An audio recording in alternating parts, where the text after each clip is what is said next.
তো hi guys স্বাগতম two জিতেন্দ্ৰছ blogs আৰু লাইটলুমৰ পৰা মেঘালয় লাইটলুমৰ পৰা আজি ভিডিঅ'টো ষ্টাৰ্ট কৰি দিলোঁ জাষ্ট আমি আহি পালোঁ মেঘালয় লাইটলুম তো আমাৰ ভিডিঅ'টো আৰম্ভ হৈছিল অসমৰ গেলা গেলা গৰমত আৰু ভিডিঅ'টো শেষ হ'ব গৈ আছে মেঘালয় লাইটলুম আৰু মোৰ লেফ্ট চাইডে চাওক গাড়ী পুৰা লাইন হৈ আছে মানে হাজাৰ হাজাৰ গাড়ী আহিছে আজি চাব পাৰে চাৰিওফালে কেৱল ঠঙা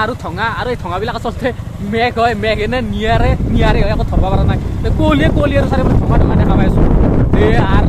দে আৰ গাইজ পাগল হৈ যাম আৰু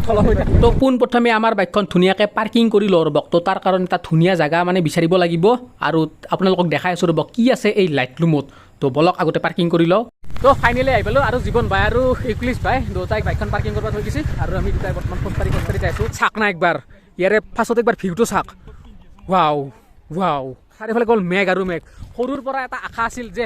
মেঘ হাতি দিছোঁ আৰু তো আজি মেঘ হাতেদি ফাইনেলি চাব পাৰে মেঘ হাতেদি লাৰি আছোঁ গাইছ এইগিলা চব মেঘে হয় চাওক না একবাৰ গাইছ ইফালে মই একো দেখা পোৱা নাই এইফালে ধঙা কি আছে ইফালে আৰু লাইটলুমৰ এইখিনি হ'ল মেইন দৃশ্যখিনি যিখিনি চাবৰ কাৰণে বহুত দূৰৰ পৰা মানুহ আহে মানে অলপ সময়ৰ কাৰণে মেঘ আহে আৰু অলপ সময়ৰ কাৰণে মেঘখিনি গুচি যায় মেঘৰ মাজত আজি মই নহয় আমি চাৰিজন আহিছোঁ চাওক ইফালে চব মেঘ আপোনালোকে এইবিলাক দেখিছে ধঙাৰ দৰে কিন্তু এইবিলাক ধঙা নহয় মেঘ এইফালে কি আছে নাজানো এইফালে চাইছোঁ ওচৰৰ পৰা তো ওচৰৰ পৰা চাওক না একবাৰ কেনেকুৱা এটা ভিউ মানে লগত যদি এখন ড্ৰোন থাকি লৈ ওপৰৰ পৰা আপোনালোকক ধুনীয়াকৈ দেখাই দিব পাৰিলোঁ হয় মানে ওপৰৰ পৰা কিবা এটা বেলেগ দেখি মানে বেলেগ এখন পৃথিৱীত থকা যেন পায় আৰু ৰাইজসকল আমি তলৰ পৰা কিমান হাজাৰ ফুট ওপৰত আছোঁ আমি নিজে নাজানো আজি পূৰা মেঘৰ মাজত আজি মই মানে গোটেইবিলাক আমি মেঘৰ মাজত প্ৰায় আমি 150 কিলোমিটাৰ আহিলোঁ নহয় 150 কিলোমিটাৰ চাওক না একবাৰ পিছফালে ভিউটো চাওক আৰু একদিনত ইয়াতে হাজাৰতকৈ বেছি গাড়ী আহে আৰু চাব পাৰে আৰু সেইবিলাক চাওক ধুনীয়াকৈ ৰেলিং দি আছে মানে বাঁহৰে ৰেলিং হয় দিয়কচোন তো মানে যাতে মানে কোনো যাতে পৰি নাযায় তো সেইকাৰণে এনেকুৱা ধৰণৰ মানে ৰেলিং দিছে ৰাইজসকল আপোনালোকে যদি লাইটলুমত যদি আহে আপোনালোকে জেকেট অথবা চুৱেটাৰ লগত লৈ আহিব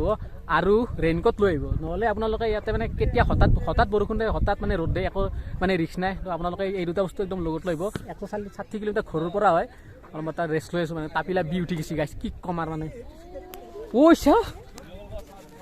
চালে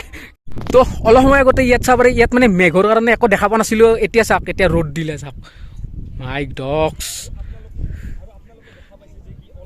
ডগছ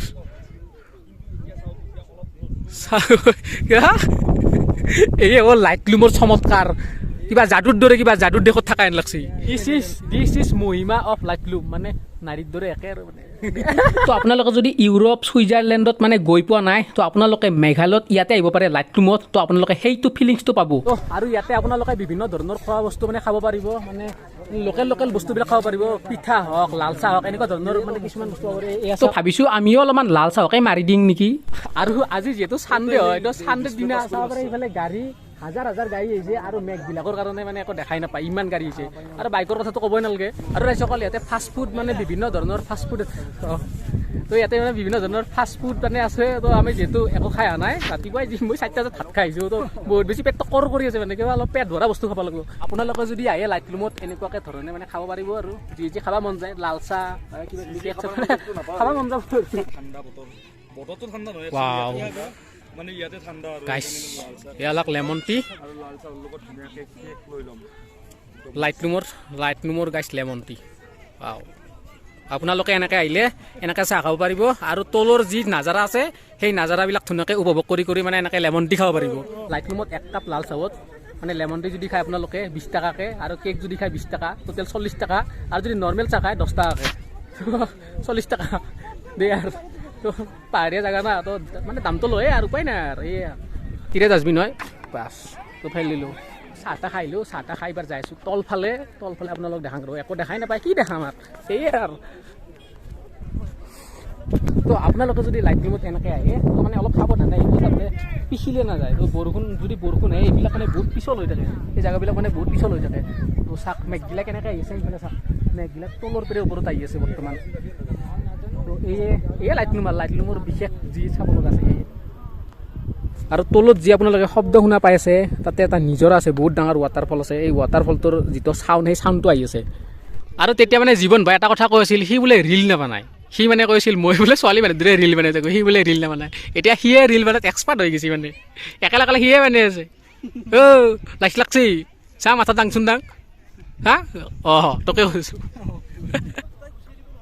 বাপৰে